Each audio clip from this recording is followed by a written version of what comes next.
hinabling ng kanyang mister at matapos nga ang matagal na panahon, ay ngayon lang sila nagkita. Mang Jun, alam niyo po bang hinanap kayo ni Aling Conching? Hindi po. Alam po ba ninyo na alam ni Aling Conching ang tungkol kay Ate Lynn? At nagsanib puwersa na sila. Dahil iniwan mo rin si Lynn. Opo. Sa kadahilanan naman na ano, Kuya Jun? Parating nila ako sa sinasaktan. Tapos pagka po nagkukulang yung... Sinasaktan ka din ni Lynn. Opo, kasi yung pera ko pagpapadala ng pera, parang hindi po sa... Parang hindi nakukulangan siya. Nakukulangan po sila. Magkano po ba ang binibigay niyo kay Aling Conching? Ang binibigay ko po dyan, kada linggo, minsan hindi pare-parehas, may 600, may 800. Tapos kay Ate Lynn, ang liit. 500. Tapos, nung nagkita si Aling Conching at si Ate Lynn, napag-alaman nila, may nakita pa rin silang ibang tao dun sa bahay kung saan sinasabing nakatira ka. Opo. Sino naman yon? Si Marcel po. Si Maricel. Ako, makukulangan din yun.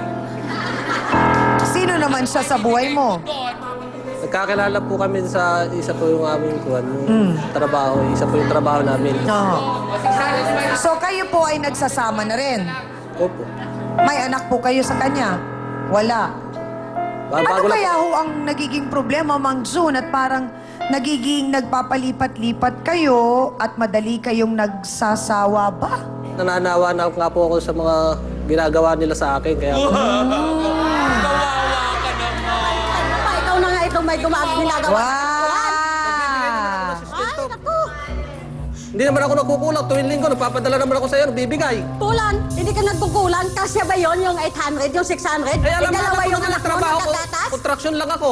O nga, pero Mang Jun, kung alam po ninyo Kulang na ganon, yung ano, iba di kasi sana hindi nakahanap po ka pa. kayo nag-anak sa iba. Oo nga, oo. Mang Jun, kung nahihirapan po kayo, bakit nag-anak pa kayo sa iba? Kaya ako kung pinagawa, nasa sa kanya rin po. Pagdadating, parati po niya ako pinagagalitan. Tapos yung pananakit. Hindi, ang nakakapagtaka, Mang Jun, alam po ninyo, nais namin kayong unawain. Pero bakit po, pinakikilala niyo pa rin ang sarili ninyong binata? So, ibig sabihin, Mang Jun, may problema din sa inyo dahil meron kayong ibang plano sa buhay. Yun nga po, kaya po ako nagkaganon. Gawa po sa asawa ko dahil... Hindi yon, Mang Jun! Mang Jun, kayo po ang gumagawa nun, kayo po ang pumili nun. Tapos nagrereklamo kayo na nahihirapan kayo, eh bakit kayo nag-anak? Kaya nga po ako nag-alis na. Pumunta nga po ako ng Marikina. Kaya kayo umalis, tinakbuhan nyo na naman ang problema, tapos sumanap naman kayo ng ibang kandungan. Yes. Mang Jun, di po ba ninyo naisip ng panluloko po yun? Hindi po naisip yun. Ang akin po naiisip, yung pong galit sa asawa. Kasi parating niya nga po akong sinasakta, kaya po ako nakagawa po ng kasalanan sa kanya. Ay, sa'yo, sakit lang ng katawan ang ano mo, yung sakit ng kalooban ang ginagawa mo sa akin? Ikaw naman ang nauuna sa akin. Masakit Lahat yan. ng ginawa mo, lahat ng ginawa ko para sa'yo. Sa'yo katawan Lahat lang. din. Ha? Ako, yung iniisip, yung kalooban, yung mga pinapabayaan mo, yung responsibilidad mo na tinatalikuhan mo. Ano? Nagbibigay naman ako linggo-linggo sa iyo ah. Hindi naman yun ang basihan ng pagiging mabuting ama. Mang Jun, hindi po yun. Attorney Acosta, yun po bang ginagawa ni Mang Jun na siya po ay nagpapakilalang binata sa mga babae, yun po ba ay meron po siyang nagiging pagkakasala sa batas dahil siya po ay kasal kay Aling Conching pa din? Yung pong ginagawa ngayon ni Mang Jun, baka po pumasok dun sa other deceits dahil panloloko para makainganya ng babaeng kanyang kakasamahin, tiyangami. At yan ay paglabag sa ating Kodigo Penal at may kaukulang parusa kung mapapatunayan yon, tiyangami.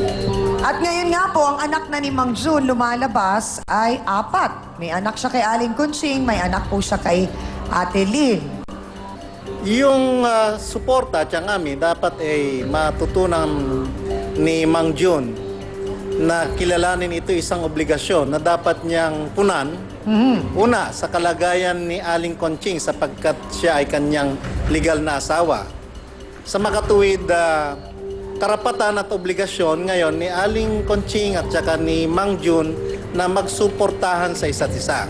Pagkatapos ay nagkaroon pa pala ng dalawa pang anak sa labas na yun nga, tama kayo Tiyang Ami, masasabi nga yung illegitimate na children yung mga yon sapagkat sila ay ipinanganak sa outside of lawful wedlock, sabi nga. So, ibig sabihin, kung ito ay illegitimate na mga anak ni Mang June at ina-assume natin na recognize naman na niya to, meron ding karapatan itong dalawang illegitimate children niya kay Lynn upang kanyang suportahan, Tiyang Ami. Maraming pong salamat, Attorney Acosta. Mang June, ilang taon na po ang anak ninyo kay Ate Lynn? Kaya Lynn po. 2001 yung aking pong panganay. Tapos po yung padalwa, 2004. Di po ninyo alam kung ilang taon ng mga bata. Alam ko po siya, alam ko po yung asawa, yung una ko po kay Lynn, yung sa anak lalaki po. Alam po ba ng anak ninyo kay Ate Lynn na meron siyang mga kapatid? Sa iba po, hindi ko po sinasabi sa kanila. So alam po ba ng mga anak ninyo kay Ate Kunching na may anak kayo kay Ate Lynn? Wala po, hindi ko po sinasabi. Ano po ang plano nyo doon?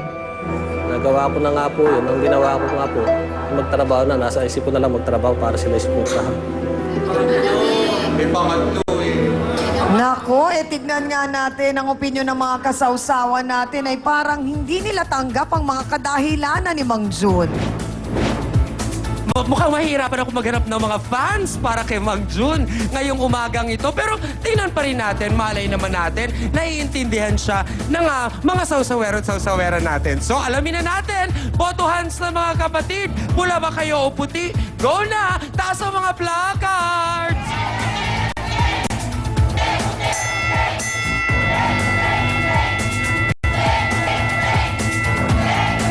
Hi, Chang! Naku! Naging tama ang aking hinala. Medyo mahirap nga hing natin sa mga sawsawero at sawsawera ngayon na maintindihan agad-agad ang mga dahilan nitong si Kuya June. Puro puti lang ang nakikita natin talaga sa kasalukuyan. Back to you! Ready na ba kayo mga sawsawero? At ready ka na ba, Mang June? Tawagin na po natin ang inyong number 2. Ilalabas na raw po niya ang sama ng loob sa ama ng mga anak niya. Narito po ang kasani puwersa ni Nanay Conching, si Elenita Lynn Vargas. Pasok!